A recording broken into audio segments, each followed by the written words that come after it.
Another issue of grave concern for a lot of Papua New Guinean content creators is the fact that they can't generate income, they can't monetize their content that they're creating and posting on social media platforms from Papua New Guinea, because there are outdated laws or non-existent laws, or there are policies that are very rigid or that are very basically difficult to maneuver around that prevent social media content creators from monetizing their content. So it's an issue that we will raise, that we'll talk to the Minister for Communications and the government and basically urge them to start looking at putting a plan together to change this so that content creators throughout Papua New Guinea can monetize their content, and can generate an income or revenue from this side hustle, or make it a permanent, full-time job if they want, if they're that good. And there are many that are. I'm constantly amazed at how many good content creators there are in PNG. So a very positive outcome yesterday when Peter Chamalili, the acting Minister for Communications, confirmed that the Marape Rosso government is working on a plan to ensure that you can monetize using social media, or your content that's created can be, you can monetize your content, you can be paid for it. For all of those who are active on social media creating content for views, etc.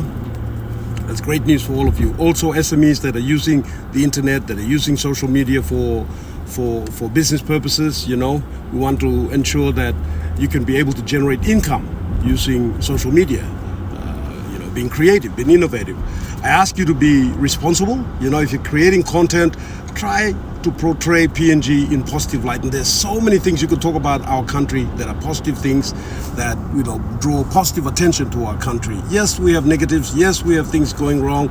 And, it's also not a bad thing to talk about these things, because it helps us be grounded and helps us address these issues, but do so in a way whereby you're providing solutions, you're making recommendations that are legitimate, that are worth listening to and taking on board by the authorities or those in power, or those who can make the right decisions. This is what happens when we all come together for a positive purpose, or for a genuine purpose. For instance, we talked about RTA, an organization that needs to be reviewed, and now that review is underway because we raised it, because every one of you raised this concern, and it was raised in Parliament and raised by a few people, including myself. And as a result, the Prime Minister issued a directive, and I have to give credit to the Prime Minister. He did that promptly. On the same day, he issued a directive from his office to the relevant agencies, to his Chief Secretary, to work on the RTA versus MVIL saga. He said that all activities will transfer back to MVIL until there's a review, and the review outcomes are look at the recommendations made from that review. In regards to monetization of social media, or for content creators, for those who use social media, this is a huge opportunity for you to generate income. All I ask, as I said, is that you be mindful of the Cybercrimes Act. You're not defaming people, you're posting facts, you're not encouraging anyone to commit a crime. Basically that's it, and you'll be mindful of the fact that you're trying to portray your country in positive light. Yes, we have some negatives, but let's not dwell on the negatives, let's rather focus on the positives. And for my part, as chairman of the Special Parliamentary Committee on Public Sector Reforms, I'll keep pushing, because making directives or pledging or saying we're going to do something is one thing, but to actually make sure it's done, that's where we all come in. And if I need your help, which I'll come back to you and say, hey, let's all gather, let's all walk together, let's all work together, and let's achieve the positive outcomes that we want. Thank you. Have a great day out there. Hello, Papua New Guinea.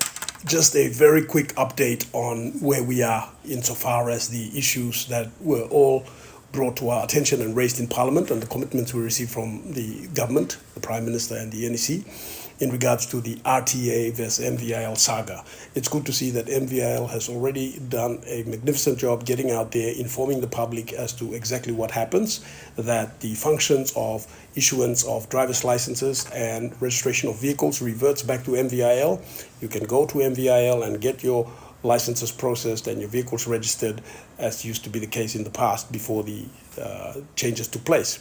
So that's good. We will follow up with the Chief Secretary and the Department of Transport to find out what they're doing in regards to the total overhaul of the public sector transport system, which is much needed, much needed.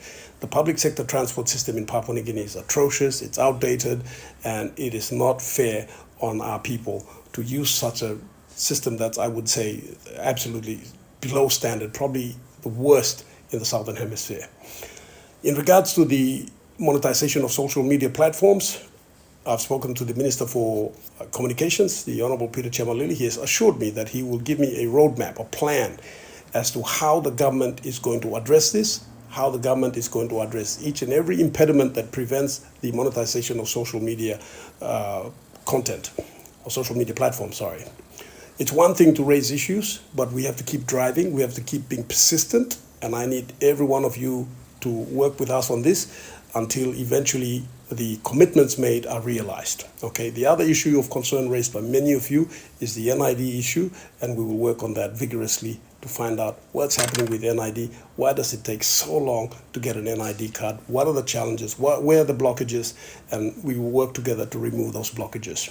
Just a quick update from me. Thank you very much for your support. Keep speaking out, keep being critical, but remember to always, at all times, manage to respect the Cybercrimes Act. In this, I mean, you will post facts, you'll not make defamatory statements, you're not going to make statements that are in breach of that act and for which you could be liable. Okay, have a great evening.